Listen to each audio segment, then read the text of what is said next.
Gracias por su atención. Es para nosotros un placer recibir las informaciones que nos dan en los medios sociales. Al transitar por los medios sociales, los espacios sociales, siempre cuestionan nuestra participación. Algunas críticas muy severas a veces, pero siempre han demostrado solidaridad con el trabajo que hacemos. Hacemos trabajo que su función es construir un futuro mejor, construir sostenibilidad, diciendo que tenemos que trabajar fortaleciendo la presencia humana en el ámbito, en el ecosistema que a cada uno nos toca. Cada quien está colocado en un ecosistema próximo y remoto. Cada sujeto es un centro ecosistémico y a partir de ahí trabaja. El centro de trabajo de cada quien se llama nicho. Y el centro donde usted reposa, donde usted tiene una cama, donde usted reposa su cabeza, se llama hábitat. Entonces, nosotros nos debatimos entre el hábitat y el nicho, entre el nicho y el hábitat. Ese trayecto agota al sujeto. En el hábitat la persona descansa, restaura la fuerza, que agota tanto en el hábitat cuando tiene descendientes, cuando tiene una consorte, cuando tiene una familia, y la gobiernan con un régimen o autoritario, o un régimen democrático, o un régimen, en cierta forma, liberal. Esos son los tres regímenes que conducen la gobernabilidad de los procesos donde más de una persona participa. Autoritario, democrático, participativo, colaborativo o liberal. Permitir que cada quien se exprese como quiera, sin restricción de ningún tipo. Cada uno de ellos tiene su importancia. Pero el liberal genera caos, genera confusión en los sujetos que participan en ello. Por eso existe un régimen que se llama estratégico, que en el momento oportuno es autoritario, como tiene que serlo, en el adecuado es permisivo, es liberal, permite que la personalidad de los sujetos participantes se exprese. En otros casos, se da entonces el debate, la discusión, para llegar a un acuerdo y en ese acuerdo entonces llegar a una conclusión y a partir de ahí generar, bajo ese consenso, la gobernanza de ese grupo. Recordemos bien, son tres, pero la inteligencia del hombre permite que sean cuatro, en el sentido de que, dependiendo de la conveniencia y los objetivos y las metas, que van más allá de una persona, dos, tres, cuatro, lo que habla de la convivencia, lo que habla de la mutualidad, donde se expresan voluntades diferentes. A veces es conveniente en un momento determinado imponerse y dominar, o en otro caso permitir y acceder a la imposición y el dominio de otra persona y usted se somete. Entonces existe el de la participación demográfica. Ahí, en ese orden, el orden de la demografía, entonces existe la constitución y las leyes, las normas. Ahí se da entonces la necesidad de establecer liderazgo en una sola persona, que esa sola persona, a través de un consenso, se dirime las cualidades y a través de la participación de esos sujetos que proponen su candidatura, que se proponen como sujetos a ser elegidos, entonces allí, bajo un sufragio, se determina quién tiene el mayor apoyo posible, la mayor popularidad y entonces a ese se le accede y se le da la prerrogativa de que ejecute sobre la base de una organización legislativa que pauta las leyes, la elabora, y otro que es el judicial, que juzga cómo el sistema completo se comporta dentro de un conglomerado, que en este caso se llama República Dominicana. Aquí nosotros tenemos un orden representativo. Ese orden implica que haya una cierta estrategia en el manejo de la autoridad, en el manejo de la participación regulada bajo las leyes, los reglamentos y bajo lo que es el proceso permisivo que permite que el sujeto se exprese. Este es el que más problemas conlleva, porque los sujetos no saben a veces a qué atenerse y genera lo que se llama el libertinaje. Hoy, en una de las intervenciones en la cual recibía el apoyo de la ciudadanía, me decía, habla de este libertinaje que nosotros tenemos. Entonces hablaba como salubrista y epidemiólogo, y un poco como psiquiatra y psicoanalista, hablaba sobre el fenómeno de la pandemia que generó entonces una restricción, un aislamiento de las personas, la familia, donde se incrementaron los divorcios, la violencia intrafamiliar y la carga sobre los miembros de la familia, jefes de familia, en el sentido de que el proceso educativo pasó a ser prerrogativa de los padres y tuvieron que saber entonces la carga en la que incurren los docentes cuando tienen que ponerse de frente a la conducción de la transmisión del conocimiento en el sistema público o privado. Entonces ahí supieron cómo el gas pela.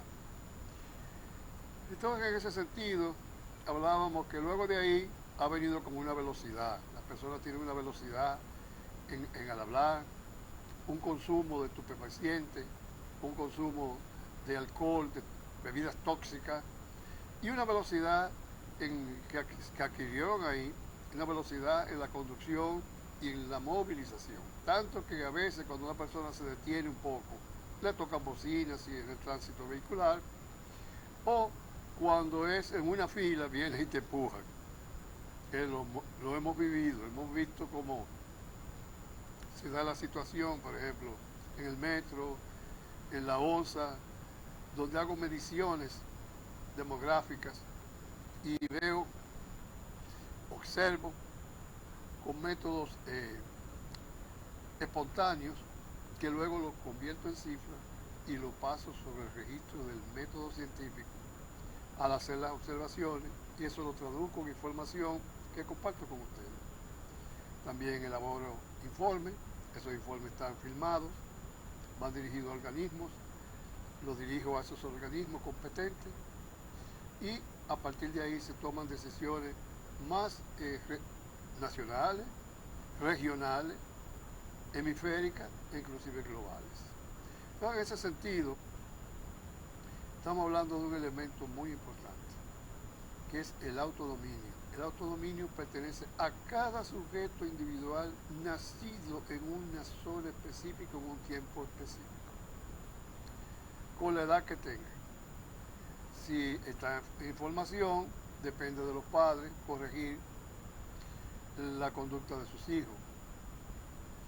La cohesión de grupo, no permitir que se vayan, y lo vimos hoy, por ejemplo, un niño que se estaba apartando, vino la mamá y lo aló y lo llevó al seno donde estaban los otros hermanitos.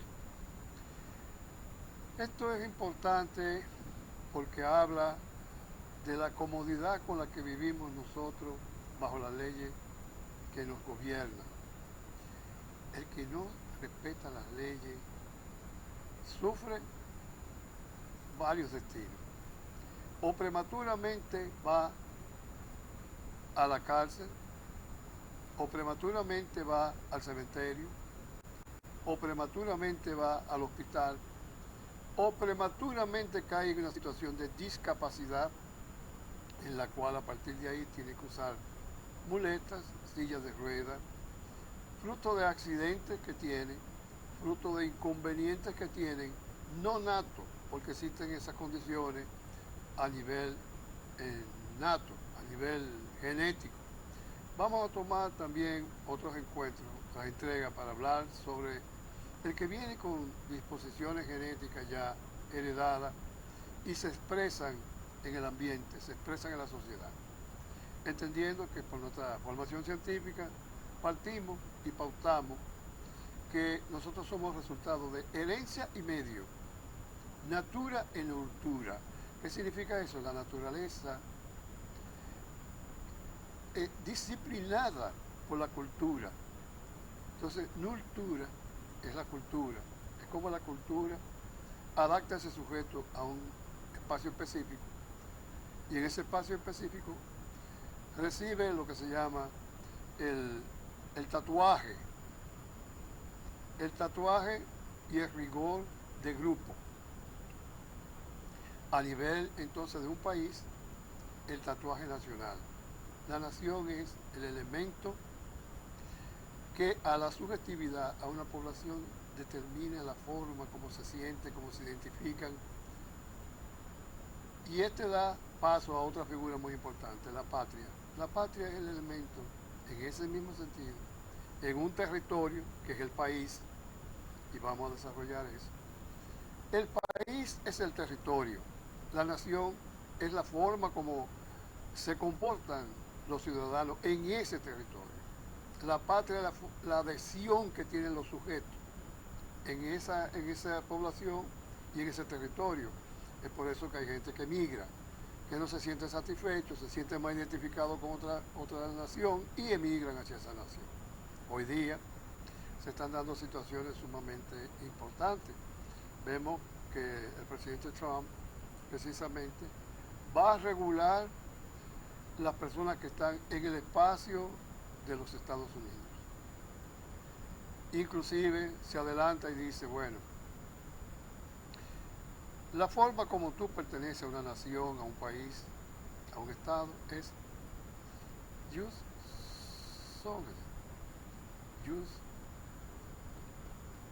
solis. A eso es que está aludiendo él.